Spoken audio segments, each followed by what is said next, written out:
আর মনে রাখবেন প্রিয় ভাইয়েরা, দুনিয়ার জীবনে আমরা যাদেরকে নিয়ে বসবাস করি আর কি, প্রকৃত অর্থে তারা আমাদের আপন নন। আমাদের প্রকৃত আপন সত্তা হচ্ছেন আল্লাহ রাব্বুল আলামিন। আল্লাহর চেয়ে আপন আপনার কেউ নেই পৃথিবীতে। তো সেই আল্লাহকে আপন করে নেন, আপনি বুদ্ধিমান। আল্লাহকে বাদ দিয়ে অন্য সব কিছুকে আপন করে নেবেন, আপনার মৌতের পরে আপনাকে এরা ভুলে যাবে। আপনার মৃত্যুর পরে এরা আপনাকে খুব বেশি দিন মনে রাখবে বলে মনে হয় না, রাখলেও বছরে বছরে একদিন। কিন্তু আল্লাহ রাব্বুল আলামিন একটা মুহূর্ত আপনাকে ভুলে থাকবেন না। একটা হাদিস মনে পড়লো যে আল্লাহ পাকের কাছে 100টা রহমত আছে, মানে 100 ভাগ রহমত আছে, দয়া আছে, ভালোবাসা আছে। তার মধ্যে 1 ভাগ তিনি সৃষ্টি জগতের মধ্যে দিয়েছেন। ওই যে গাভী তার বাচ্চাকে চেটে পরিষ্কার করে না, কুকুর তার বাচ্চাকে দুধ খাওয়ায় না, ওই 1 ভাগ রহমতের জন্য, 1 ভাগ দয়ার কারণে। বাকি 99 ভাগ রহমত আল্লাহ পাক তার নিজের কাছে রেখেছেন, যেটা দিয়ে তিনি কিয়ামতের মাঠে বান্দার প্রতি রহম করবেন। আমরা আল্লাহর রহমত পাবো ইনশাল্লাহ। প্রয়োজন হচ্ছে তওবা করে ফিরে আসা। পাপ হবেই ভাই, জীবনে চলতে গেলে পাপ হবেই, উঠতে বসতে চলতে ফিরতে পাপ হতেই থাকবে, কিন্তু তওবাও হতে থাকবে ইনশাল্লাহ। যত পাপ তত তওবা, যত পাপ তত তওবা। আপনি ঠান্ডা মাথায় এভাবে একটা কাগজ নিয়ে বসেন বাসায়, কাগজ নিয়ে বসে আপনি হিসেব করেন যে মনে করেন, অঙ্ক করেন, মনে করেন আপনার হায়াত 60 বছর, কথার কথা চলে গেছে 30 বছর, বাকি আছে কত বছর? 30 বছর। শেষের 5 বছর মাইনাস করেন। এই 5 বছর আপনি চাইলেও মনের মতো আমল করতে পারবেন না, ঠিক আছে? শরীরে শক্তি থাকবে না, আপনার রোগ ব্যাধি থাকবে, ডায়াবেটিস, ক্যান্সার, হার্ট স্ট্রোক ইত্যাদি। নাউজুবিল্লাহ, আল্লাহ পাক হেফাজত করুন। থাকতে পারে, সম্ভাবনা কি বেশি না? 25 আছে আপনার কাছে, 25কে আপনি মাস দিয়ে গুণ করেন, দিন দিয়ে গুণ করেন, দিনের হিসাব পাবেন, পাবেন না? এখানে দাঁড়িয়ে হিসাব করেন আগের জীবনে কোন বছর থেকে আপনার নামাজ ফরজ হয়েছিল, কত বছরের নামাজ আপনি পড়েন নাই, কত বছরের রোজা আপনি রাখেননি, কত জাকাত ফরজ ছিল দেন নাই, ঠিক আছে? পাপের যেগুলো পাপ মনে পড়ছে লিখেন। আমি অমুকের সাথে জেনা করেছি, আমি অমুক দিন অমুক অমুক জায়গায় মদ খেয়েছি, আমি অমুককে হত্যা করেছি, আমি অমুককে পিটিয়েছি, আমি কিশোর গ্যাংয়ে ছিলাম, আমি ক্যাসিনোতে গিয়েছি, আমি এটা করেছি, এটা করেছি, লিস্ট করেন। প্রত্যেকটা পাপ দেখবেন, এক একটা পাপের জন্য আপনি আল্লাহর কাছে আলাদা আলাদা করে আল্লাহর কাছে দোয়ায় বলবেন, আল্লাহ আমি ওই পাপ করেছিলাম, আল্লাহ আমাকে মাফ করে দাও, আমি ওই পাপ থেকে তওবা করছি আল্লাহ, আর জীবনে কখনো এই পাপ করবো না ইনশাআল্লাহ। এরকম করে তওবা করেন, তওবাটাকে ফিল করতে পারবেন। খালি মুখে যদি বলেন আস্তাগফিরুল্লাহ ওয়া আতুবু ইলাইহি, ফিল করতে পারবেন না। আপনি লিখেন, বুঝবেন যে আপনি কি কি কি করেছেন জীবনে। করা যাবে না এটা, যেগুলো মনে পড়ছে করা যাবে কিন্তু। এরপরে অজু করবেন, করে সুন্দর করে 2 রাকাত সালাত পড়বেন, পরে চোখের পানি ছেড়ে আল্লাহর কাছে কান্নাকাটি করবেন, যে আল্লাহ এই কাজ আমি করেছিলাম, আমি প্রত্যেকটা কাজ আমি আল্লাহ স্বীকার করছি যে আমি এগুলো ভুল করেছি। আল্লাহ তুমি আমাকে যত নেয়ামত দিয়েছো সব নেয়ামত স্বীকার করছি আল্লাহ। আমি যত পাপ করেছি, তোমার অবাধ্য হয়েছে, সব স্বীকার করছি আল্লাহ, তুমি আমার পাপগুলোকে মাফ করে দাও। 1 মুহূর্তের মধ্যে আল্লাহ পাক মাফ করে দেবে ইনশাআল্লাহ তাআলা। শুধু তাই না, আল্লাহ পাক বলেছেন যে আল্লাহ পাক এই সমস্ত গুনাহগুলোকে নেকি দিয়ে পরিবর্তন করে দিবেন ইনশাআল্লাহ।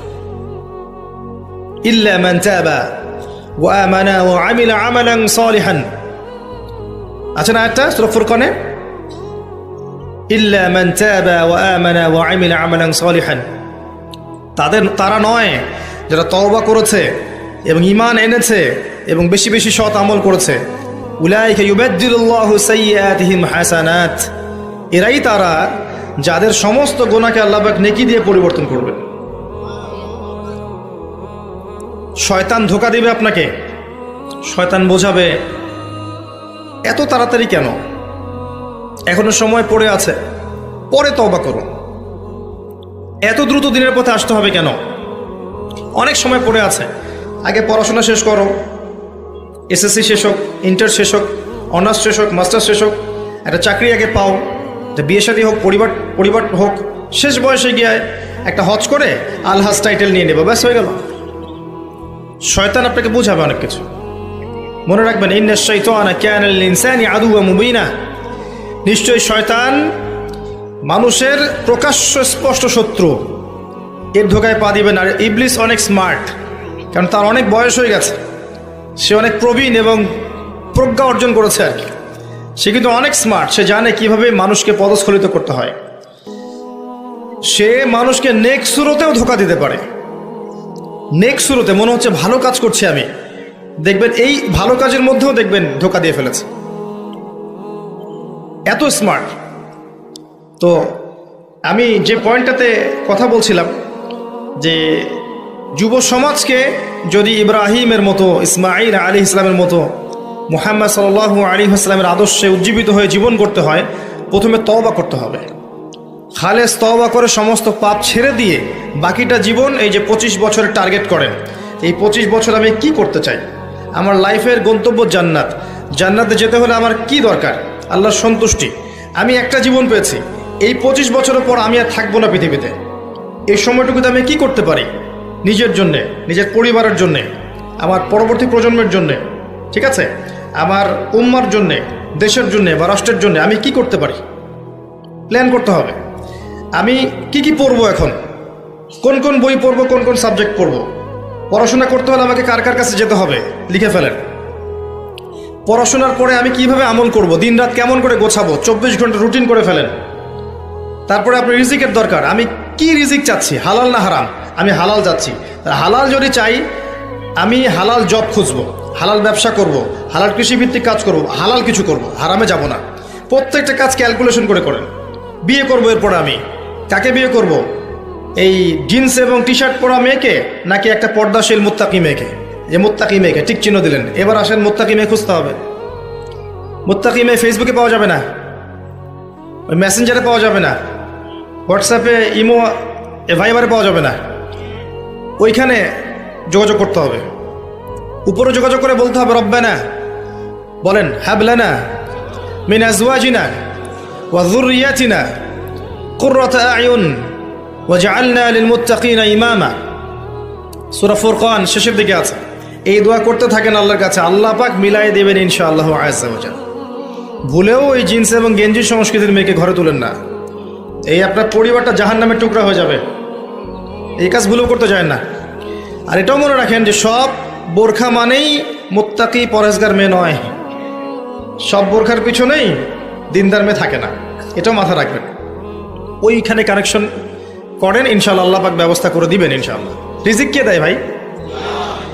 আসমান জমিন সৃষ্টির 50,000 বছর আগে, কত হাজার? 50,000 বছর আগে আল্লাহ পাক তাকদির লিখে ফেলেছেন।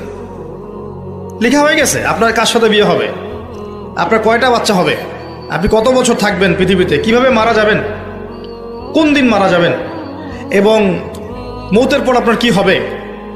এই পৃথিবীতে আপনি কত কোটি চালের দানা খাবেন, কত কোটি ডালের দানা খাবেন, কতগুলো মাছ খাবেন, কতগুলো মাংস খাবেন, সব লেখা আছে, সব লেখা আছে। আল্লাহ পাকের এই পুরো সিস্টেমের মধ্যে আমরা, এর বাইরে যাওয়ার কোনো ক্ষমতা নেই। মানুষ তো আল্লাহকে চিনে না, মানুষ আল্লাহকে চিনে না বলেই আল্লাহর অবাধ্য হয়। উমর রাদিয়াল্লাহু আনহু আমিরুল মুমিনিন, ইসলামের দ্বিতীয় খলিফা, রাতের বেলা তাহাজ্জুদ পড়তেন, আবার রাতের একটা অংশ অল্প একটু বিশ্রাম নিতেন, নিয়েই আবার বের হয়ে পড়তেন জনগণের খোঁজখবর নেওয়ার জন্যে। দেখছেন যে এক মা চুলার উপরে হাঁড়ি বসিয়ে রেখেছে, হাঁড়িতে কিছু নাই, বাচ্চাটা কাঁদছে। গল্পটা জানেন না? এটা প্রসিদ্ধ গল্প, কিন্তু প্রসিদ্ধ কাহিনী, বিভিন্ন কিতাবে এসেছে। তো তিনি গিয়ে জিজ্ঞাসা করলেন, কি সমস্যা, বাচ্চা কাঁদছে কেন, খাবার কোথায়?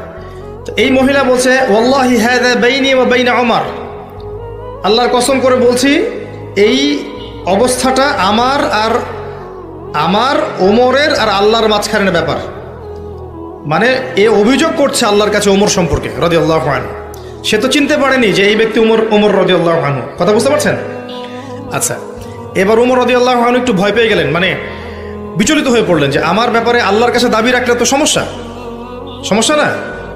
তিনি এমন মানুষ ছিলেন যিনি বলেছিলেন যে ইরাকের ফোরাত নদীর কিনারায় যদি কোনো ছাগলের বাচ্চা না খেয়ে মারা যায়, আমি ভয় পাই যে আল্লাহ পাক